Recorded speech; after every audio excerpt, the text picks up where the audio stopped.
À l'heure où l'on parle de sortir de la dépendance aux énergies fossiles, de décarbonation, de souveraineté énergétique et de besoins électriques en hausse, pourquoi affaiblir un secteur qui génère 800 millions d'euros de retombées économiques et participe à la production d'électricité verte sans empiéter les terres agricoles?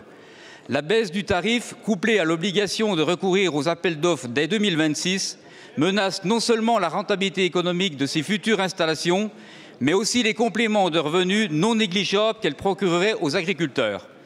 Sans retour en arrière, cette décision va stopper les investissements dans ce secteur et portera atteinte à la compétitivité de nos exploitations agricoles.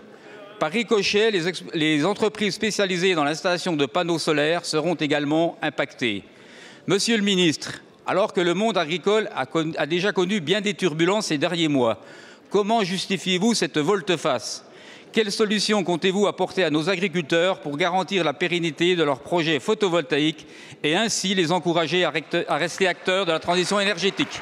Merci beaucoup, monsieur le député. La parole est à monsieur Marc Ferracci, ministre en charge de l'Industrie.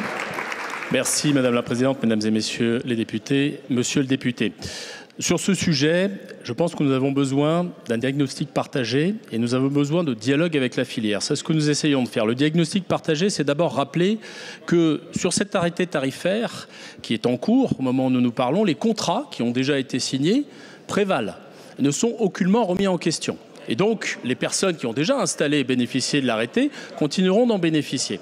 Souscrit bien au-delà des objectifs qui lui avaient été assignés. Un exemple, au mois de janvier, c'est 1 gigawatt de puissance qui ont fait l'objet de demandes de contrat. 1 gigawatt, ça représente la moitié des objectifs pour l'ensemble de l'année. Ça signifie que nous sommes face à un emballement compte tenu des objectifs qui avaient été fixés à cet arrêté. Et c'est à cet emballement que nous voulons répondre en modifiant le soutien qui est apporté, pas simplement d'ailleurs aux installations agricoles, mais à l'ensemble des gens qui proposent du photovoltaïque sur bâtiment. Nous avons, mes équipes, mon cabinet, la Direction générale de l'énergie et du climat, engagé un dialogue exigeant avec la filière qui s'est traduit notamment par des échanges dans le cadre du Conseil supérieur de l'énergie le 6 mars dernier.